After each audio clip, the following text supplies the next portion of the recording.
Hello, everyone. Welcome to another episode of the Unisolve Question. Today's guest is Kathryn Marshall, who is an employment lawyer here in Toronto. Hello, Kathryn. Hi. It's great to have you here on the show. I, of course, looked at your LinkedIn profile. I always do. And I looked under the section called languages, and I noticed that you speak both English and French on a native or bilingual proficiency level. Is it? Well, I assume it's true. So please talk about. I'm not surprised about English, of course, but tell me about French. What happened there? You know what? I should probably update that because I did go to a French first language school as a child, but the French has definitely gotten very rusty over the years. So yeah, I was very proficient when I was younger. Actually, we used to have part-time jobs in my early 20s where I was doing tour guides at Rideau Hall, the Governor General's house in Ottawa, and I would get them in French and English and but sometimes people try to hire me for French cases. I definitely don't feel comfortable practicing law in French. All right, but you mentioned Rideau Hall and giving tours to people in Ottawa. Are you originally from Ottawa? No, I'm from London, Ontario, and I always wanted, for me, like my big first passion was politics in life, and I was always like, Mhm. oh my God, I want to end up in Ottawa. I want to be near politics. I want to be near Parliament. So when I was in university, in undergrad, I went to Western. I was always looking for jobs in Ottawa and just to spend the summer months. And one summer, I got a job working at Rideau Hall when Michael Jean was the Governor Mhm. General. And yeah, I did so many tours. Like it was just crazy the number of people who would go through the Rideau Hall. And there, at that time in my life, I knew Canada's history very, very well. Yeah. In your experience and in your opinion, what is the best, most interesting thing about Rideau Hall that no one knows about? There's this really cool tent room. They call it the tent room. And the entire ceiling, it looks like the inside of a circus tent, and it's very cool. It's definitely a surprise. Like you wouldn't expect a room like that in Rideau Hall, but they have a lot of like big receptions there, and it's yeah, very neat. Okay, I gotta check it out. I never been to Rideau Hall. You I should have been go. to Ottawa. I have been to Ottawa, and it's not that I look for excuses to go to Ottawa. Ottawa is yet to grow on me, but there are so many amazing people in Ottawa, lawyers in particular. I really want to hang out with them, but maybe a train ride will convince me to go to Ottawa. I really like taking trains. So you said that you were interested in politics from the young age. I mean, what kind of kid is interested in politics? So describe that kid to me. What happened? It's not normal, right? My mom, growing up, she was a city councilor for our local municipality, and she loved politics. She was very into the Liberal Party. And she used to bring my sisters and I to her council meetings and her different political events. And yeah, we'd be just coming in tow with her. So like I remember being like 10 years old sitting in like city council chambers, coloring, and I started thinking like this is kind of neat, and I would start paying attention to what they were talking about. So yeah, I've been involved pretty much since I was a teenager. I always was involved with the progressive conservatives provincially, and then the federal conservatives um, federally. And I don't know if it's just because like my mom was a liberal. I was like, well, I'm not gonna do what my mom's doing. I'm gonna do something different. But I definitely got hooked to just the excitement and the adrenaline, and yeah, that was like my first love, I would say, is politics. Is politics, Canadian politics to you, is it about fighting a fight, or is it about achieving consensus, or is it about something else? The thing I've always loved about politics is fighting for something that you believe in. And I think that's why I love law as well. And I love litigation. It's not fun if you're not trying to push forward something that you believe strongly about. So I've always been passionate about different issues that I've fought for in politics. But I think in Canadian politics, um, as much as it doesn't feel that way, there isn't as much like distinction between the parties as you see in the US and other countries. So the way to get things done obviously is to try to get consensus on some core issues. But like definitely for me it's always just been about the fight. Like I love, like God, I've worked on about 300 campaigns in my life. I love fighting nomination battles, like election campaigns. The tighter the battle, the more fun. Like the more underdog my candidate, the more that excites me. I just think I love that act of just fighting and winning. So I would definitely say that I'm more of a fighter in politics than a consensus builder. I found your interview to an online publication called Pretty and Smart Company, Oh, and it's from a couple of years ago. I read the interview. It's really interesting. I liked it. The word fight, various variants of the word fight appear in that interview 4 times, three of which that seems were about in right. your answer to the question, what is the single hardest and single most rewarding thing about being a lawyer? And you actually called fighting the hardest part. The Yeah, hardest thing is definitely fighting all day. hundred And percent. most days I am in a fighter mode. So that you call that the hardest part. But then the most rewarding part for you was helping your clients through a crisis and getting them to a good place. So explain this contradiction. On one hand, you relish the fight. On the other hand, it's the hardest part. So uh, tell me more about that. Well, I don't view it as a contradiction because for me, the fighting is the means to the end, right? The end being the results I achieve for my clients, and for me, especially with the type of work I do, my clients, um, for them, it's not just about money. A lot of the times, it's about justice, it's about vindication, it's about accountability, or making a change for other people. It's about getting their confidence back, and the fighting is what gets me there. And I think what I meant in that article in that interview was, most people hate conflict. I find actually a lot of lawyers don't like conflict. People are naturally just not um, wanting to be adversarial all the time. So in a job like this, where you're immersed in conflict all day, it can be very draining. I do enjoy the conflict. I'm not going to lie. What I mean by that is it doesn't bother me. And like for me, the harder the fight, the more rewarding it is. And my parents can definitely say, like, even when I was a little kid, like nobody wanted to play Monopoly with me because I would just, I would take every little battle and it just gets like really real very fast. But I think what I meant by that is, it is hard fighting all the time, and you're always fighting the court system, you're fighting opposing counsel, you're fighting the laws. Um, and that can be very taxing for sure. But then, seeing what happens at the end and that end result is for me the best part of the job. I personally don't like fighting that I cannot bill anyone for. That's the only kind of fighting that I don't like. So in my regular life, I don't really like fighting because who am I going to send the invoice?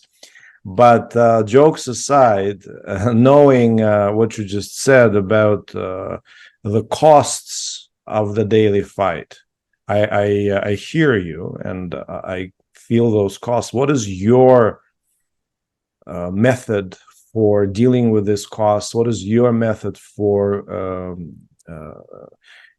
mitigating the harmful effects of the fight, of the daily fight in this profession? Yeah, I mean, it's a good question. Like, I don't have the perfect answer. I've tried different things over the years. Like, the biggest thing for me that I've learned is that I need the decompression time. So I don't have work email on my phone. That's one thing. A lot of lawyers are very shocked when I tell them this. They're like, "Oh my God, how do you run a litigation practice with all these like big media clients and stuff happening and you don't have your work email on your phone?" And I just say, well, the reality is most emails can wait a little bit. And I found when I was connected all the time, I was just getting very burnt out. You're always on, right? Like, when you're in that fighter warrior mode, your adrenaline is moving, your nervous system is an overload, and you can't be. For me at least, I couldn't be in that state 24/7. That's not healthy for me. So I need to have those periods like on the weekend or in the morning when I'm having my coffee and I'm reading the paper where I haven't turned on Fighter Kathryn yet. Fighter Kathryn, when she comes to her office and I'm in front of my computer or I'm in court, then it's just like that switch flips and I bring it. But in order for me to have that burst of energy and focus and fight, I need to have the complete downtime. So separating my work from my personal life was huge for me. And then I just big on like self-care. I like to book spas and just I have hobbies. I think hobbies are really important, things that you gain pleasure from that are not something that you're paid to do. So but I would say the email thing is the biggest thing and something I talk about a lot because I think burnout is not necessary. There's ways you can manage your life. And I always tell lawyers, like, I know we're important, but like, let's put our egos aside. We're not open heart surgeons. No one's going to die if you don't respond to the email right away. They're not. So, yeah. I really share your interest in spas. And I think that spas are so underrated among men. They, for some reason, have the reputation of the wellness place for women, but I believe that they're excellent for men. At least those who come from the Russian culture or from the Scandinavian culture understand the benefits of steam and heat and hot water. And I think more male litigators should look into that because it's really has a powerful effect on stress. But that's something that we have in common. What we don't have in common is that your readiness to represent the underprivileged high profile case. I don't have that, and I really admire that when lawyers are prepared to do it, because my preference is to represent very privileged in a low profile case. This is my preference. So please talk about that, how you landed so many high profile cases at a relatively early stage of your career, especially for the underprivileged. Yeah, it like definitely wasn't something that I woke up one day and was like, oh, this is what I'm gonna do. It just kind of happened organically, but like definitely for me, my favorite kind of case, I know exactly what it is, and when I see it across my desk, I'm like, I need this. I love a case where it's a big challenge. So like usually there's an underdog, the underdog being my client, and it's going to be a fight. There's a lot at stake, and the case has some meaning. It's not just about money. It might impact other people's lives, or make a change in the law. And I love those types of cases, and I'm willing to take them, often on spec. So, I'm willing to take them on pure contingency, and I'm willing to put myself out there as the front end of the case, and take all the blows because when you're sometimes out there fighting on these cases, you become the target of the hate. There are lots of people who've, you know, to get at my client, they try to get at me. So you got to be willing to do that. But once I started taking on cases like that, they just lead to more cases because clients like that who are looking for a fighter, if they see a lawyer out there fighting for someone else, they think, oh, well, I'm going to call that person. So that's how it happened. And, I don't have capacity to take on like 100 of these cases a year. I do try to take on a few every year, and they bring me a lot of gratification, and they're just really fun. I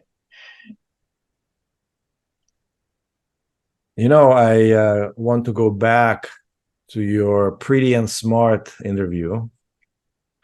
I really like the name of that publication. I wish I were pretty smart. But the question Yeah, that I they, actually not. I don't love the name of that publication, but I it was a like few it. friends who ran it, and but yeah. I'm definitely not pretty, and some people think that I'm not so smart. But I think that I'm yet to reveal my intelligence to some people that I deal with.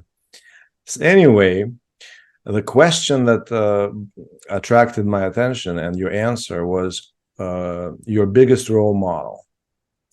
And they asked you about your biggest role model, and your answer was Marie Hannon.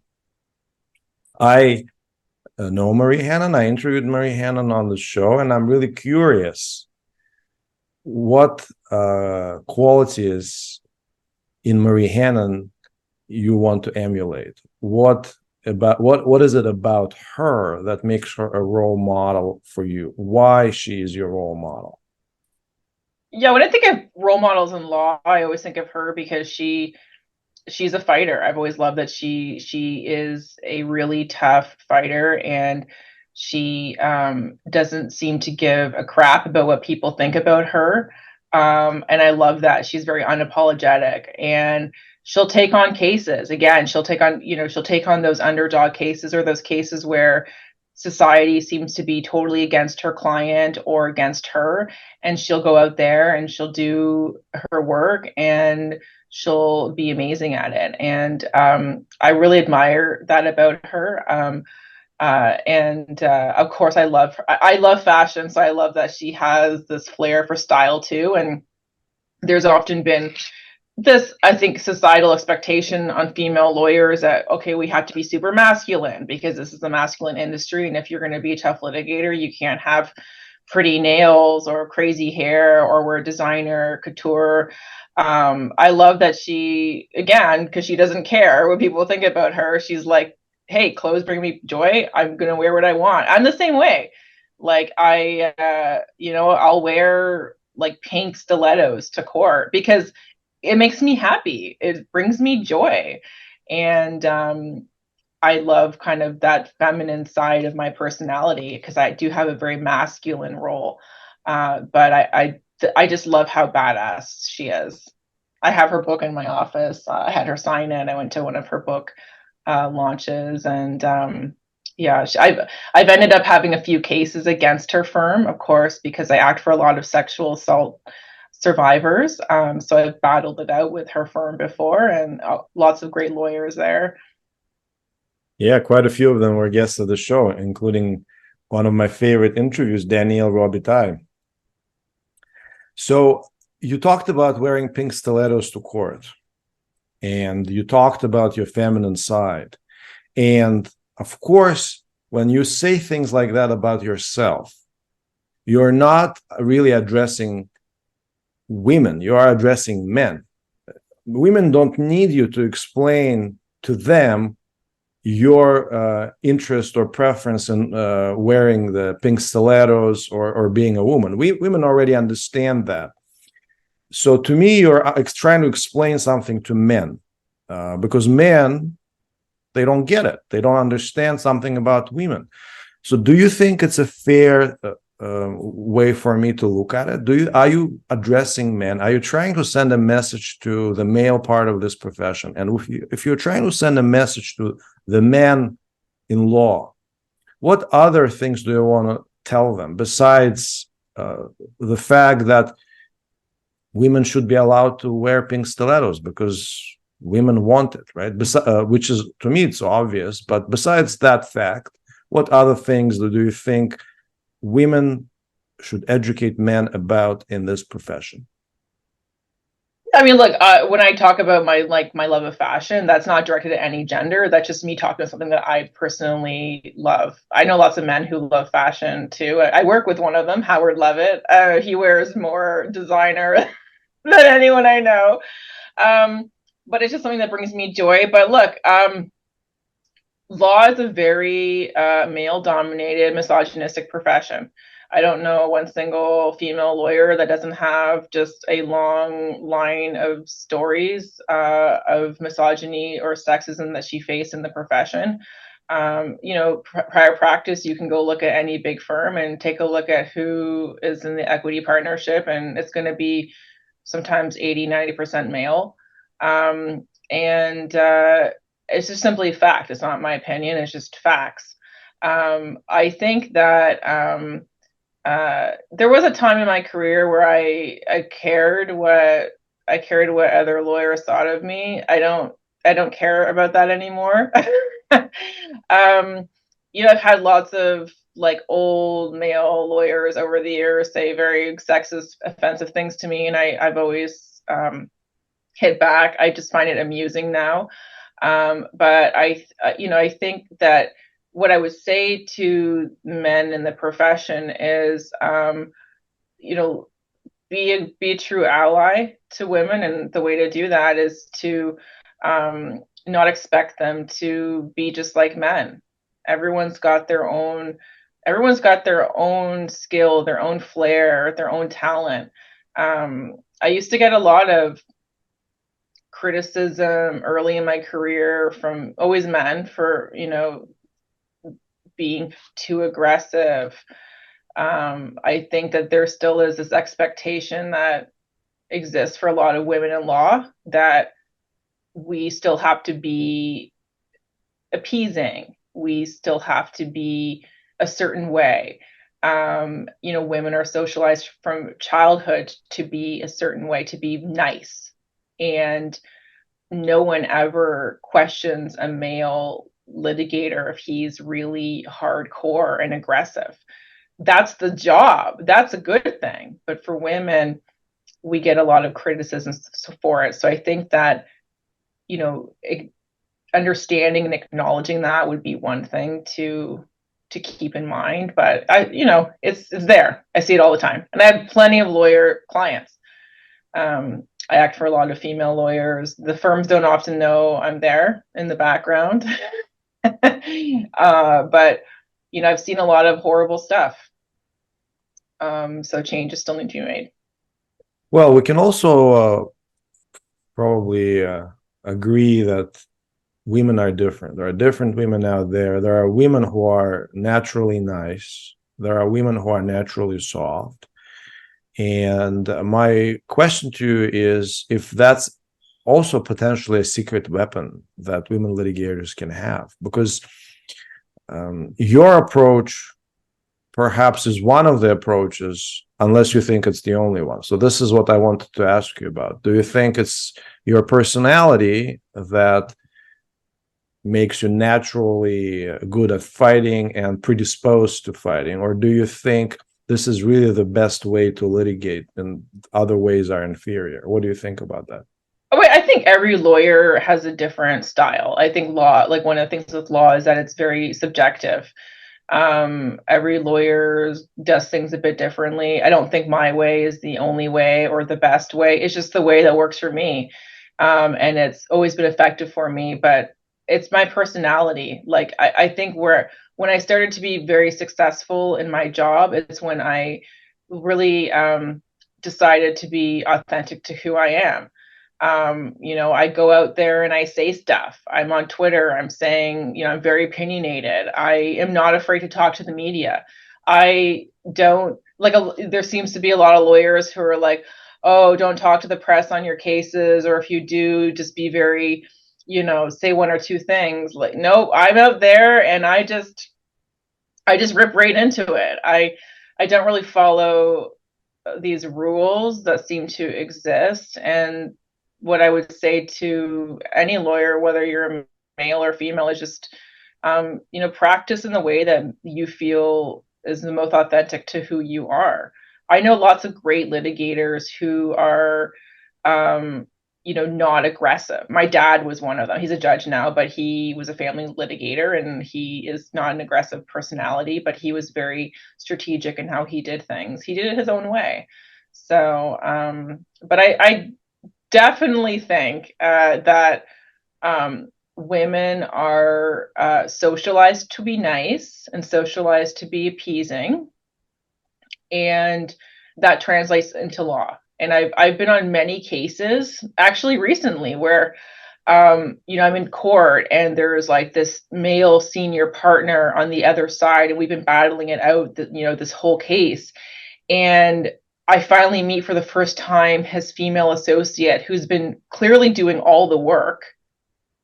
He doesn't let her even say one word in court, but brings her to every hearing date and doesn't even introduce her. Men in law need to stop doing that. That happens all the time. If you want to be a true ally, let the women shine. Open that door for them, help them. Don't push them to the back.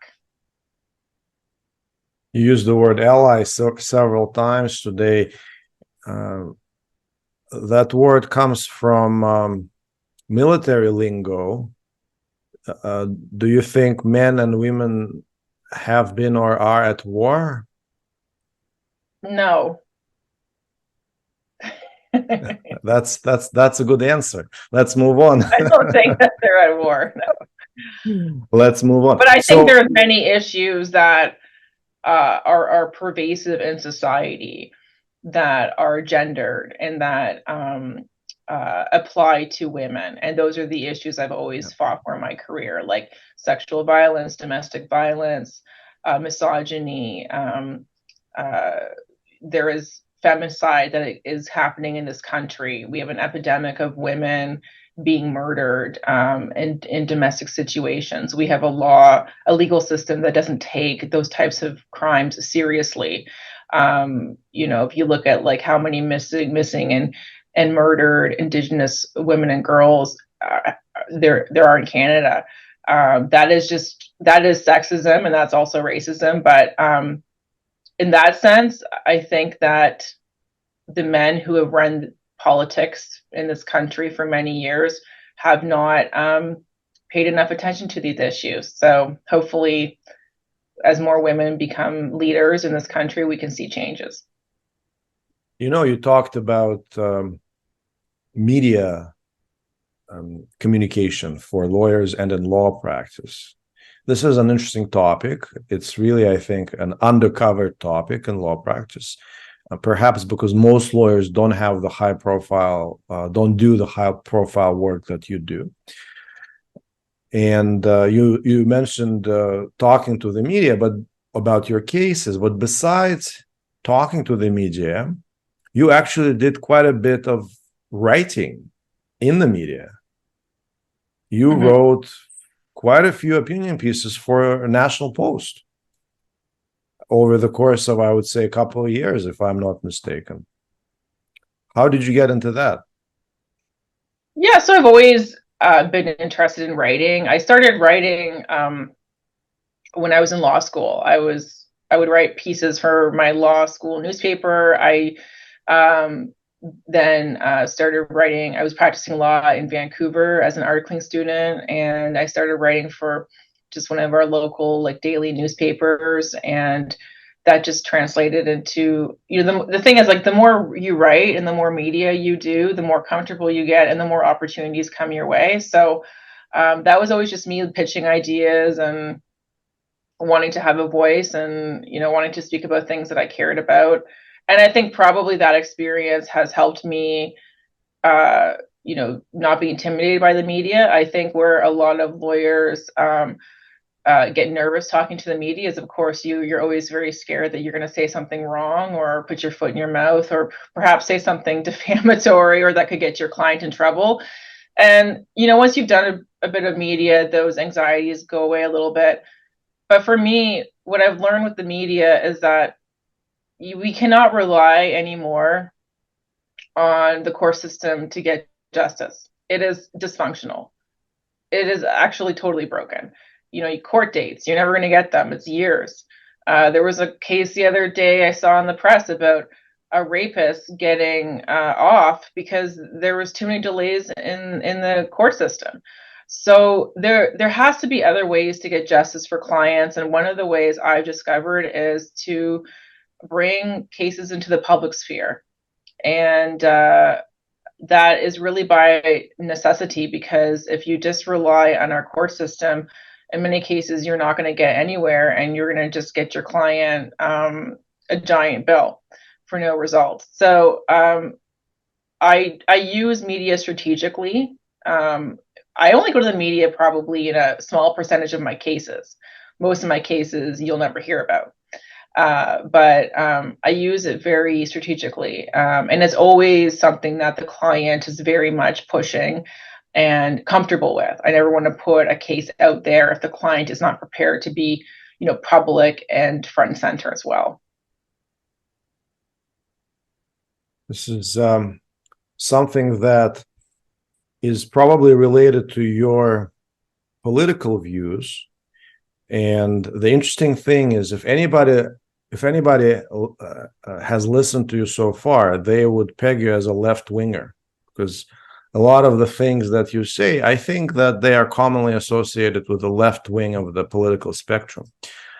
But you're anything but. Correct me if I'm wrong. I mean, I'm not really sure what you look. I think that there's like this view that women's issues and social justice belong to the left spectrum. I think that's probably what you're getting at. I've never subscribed to that.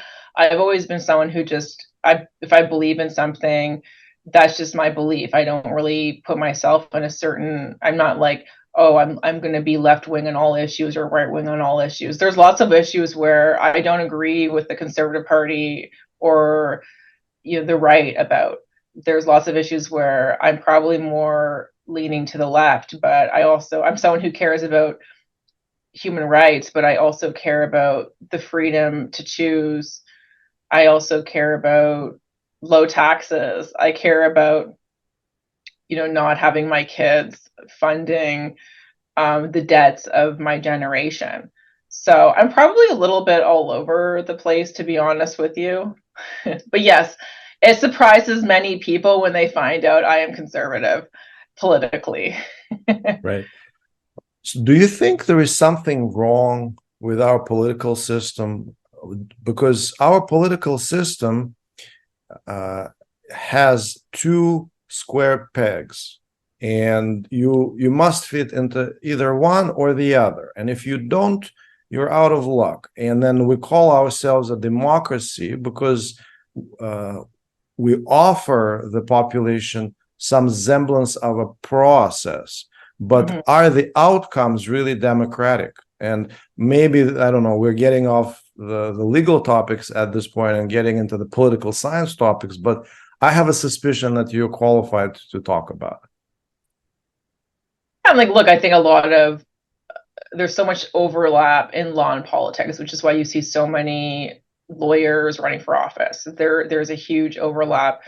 But look, there's no perfect political system. We have a first past the post democracy system, and actually, I've seen studies over the years. Most people don't identify as left or right, and most Canadians actually vote very differently each election.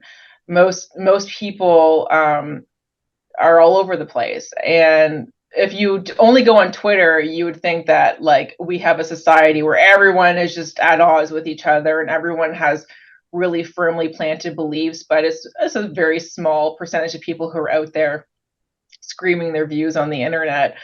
But I think in Canada, the media is part of the reason why there is this feeling that everything is really at odds.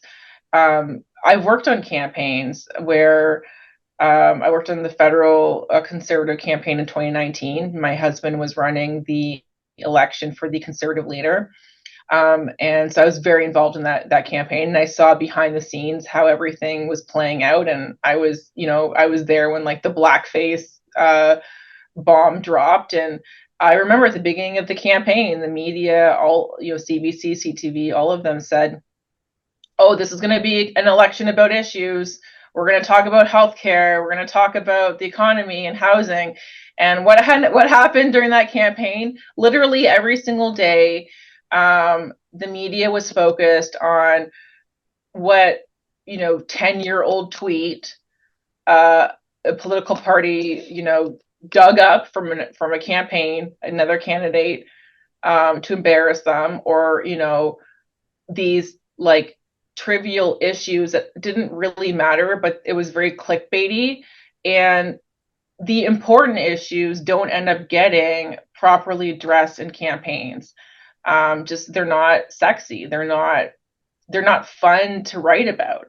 I guess they don't get enough clicks. So I think the media, we have, they are partly to blame for the fact that we just seem to be at odds on these little issues, but the big ones are not being addressed.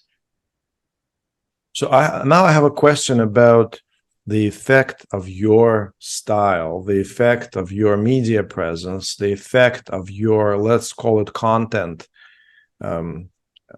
policy on your files, on your practice. Mm-hmm. Is it fair to say that it generates work for you?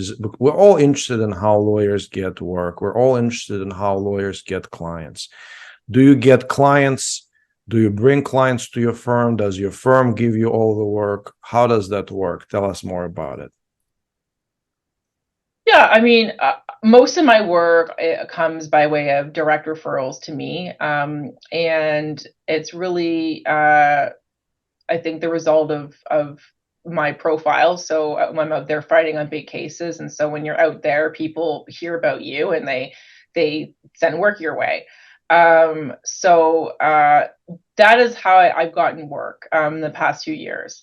Employment law, you're always going to just have this never-ending cycle of like referrals, because everybody has problems with their job, no matter what. Everybody's got an issue with their boss or their job, and so you're always going to have that cycle of referrals. But I've really become like, and this is my brand, and this is very true to who I am, but I've become that lawyer that if you want to fight, if you want to hire a lawyer to just go to war for you, you hire me. If you want to hire a lawyer who's going to quietly, write a few letters back and forth and get you like a reasonable settlement and just make it all go away, don't hire me. I'm not the lawyer for you. There's lots of lawyers who will do that, but I'm that lawyer if you want to go for a fight. But at the same time, I've got to balance my practice. Like, I can't have every single case in this crazy heated litigation. So I do offset my big litigation files that are in the public sphere and in the media, so they're high stress, with more, I would say, like run-of-the-mill employment cases where they're still important. I'm still fighting really hard, but they mostly settle. So yeah, it's all been basically my own marketing efforts. So I always tell lawyers, like, it's not hard to market yourself. You just got to be willing to put yourself out there. I agree with that. I want to go back to fighting. For some reason, I keep thinking about fighting when I talk to you. And you can't even see my boxing gloves in the back. Oh, wow. Maybe we should. When I think about fighting in litigation, I think of two things. I think of only two venues where we can fight. There are only two rings. There are only two octagons. There are only two events. It's motions and trials, right? Everything else is not really a fight. Everything else is not a zero-sum game. I mean, motions and trials are a zero-sum game. And to me, a fight is always a zero-sum game, and everything else has to be a negotiation or consensus building or some sort of a variant of that. So having heard what you said about the courts, being broken, and knowing it Mhm. myself firsthand, is it really worth fighting in the vast majority of cases when the octagon is closed and you can't get in there? Maybe you will in a couple of years for a motion, and for a trial, I don't even know when, right? So is it even worth fighting in the majority of cases? And if it is, then explain how you do it when for most of us the octagon is locked and not available. Yeah, I I mean that's why I said earlier I choose in many cases to take the fight outside of the octagon, right? Mm-hmm. So I primarily act for plaintiffs. That I like to act for plaintiffs. That's most of my practice. Big companies would love nothing more than to only have the fight happen in the octagon because they know a few things. Number one, they know that most plaintiffs cannot afford to fight there. It's extremely expensive. Number two, they know that you're unlikely to even get there, and if you do, it'll be many years from now. And number three, they know that no one's really going to go to court and watch what's happening and write about it. So it can, even though it's an open court system, it's not going to get out there. So I bypass, I mean, don't get me wrong, I file litigation, I go to court all the time, but I I also fight in another realm, which is the public sphere. When I talk about that, like I mean a lot, for example, I have a lot of cases where we're fighting the government, or we're fighting major corporations, or we're fighting publicly funded universities. These are entities that there's a big public interest in them, and they have a public mandate. And I fight with everything I do, every email, every letter I write, every tweet I craft, every press conference I have, because it's that constant pummeling, that relentless, never stopping train that just keeps plowing towards you. That does make a lot of defendants eventually give up because there's only so much of that they can handle. And it's just a fact. And I call it the quicksand effect. So there's no winning. When you're a defendant and you're being publicly shamed and sued, and you've got like a bunch of people on Twitter tweeting at you, and you've got people signing petitions for you to do something, and there's this huge public lens on your misconduct and your wrongdoing. That is very stressful, and that has nothing to do with the court. That has nothing to do with the courtroom. And so I'm always in advocacy mode, always. And that's not to say that I don't, try and cooperate sometimes. I mean, I have to now and then, but I'm always in that advocacy mode, always. Well, Kathryn, I'm sure most opposing counsel would describe me as a pain in the ass. well, I haven't felt that during this interview. And I want to thank you. I want to thank you for sharing your insights. I want to thank you for sharing your experience. I loved hearing from you. I loved hearing about your style. I loved hearing about your approach. I wish people listened to opposing sides more and learn more about opposing sides. And I think learning more about your style definitely opened my eyes. And I think our audience also Okay, enjoyed this conversation and well, hearing from you very thank you much. for having me on. I don't know if we'll ever be in a file where we can fight. I don't, like I said, I don't do much in the commercial litigation bar, but We maybe should one just day try. We should just make up a file we and should just so we can, the totally two of do us it. can fight it out. I will say this, I'll fight very, very hard, but I will always have a drink with the opposing side later. Like to me, it's never personal. Unfortunately, I think for some lawyers it does get personal, but I'm always, for me, it's a job, And I respect a fellow fighter. If I see that someone fighting hard for their client too, I respect that. So I always love to grab beers with opposing counsel if they'll have me. Sometimes they won't. Sometimes they're too upset. Well, Kathryn, the good news is we don't have to fight to grab a drink. I'm always Yes, open to that. Thank you all right. very much. Thank you.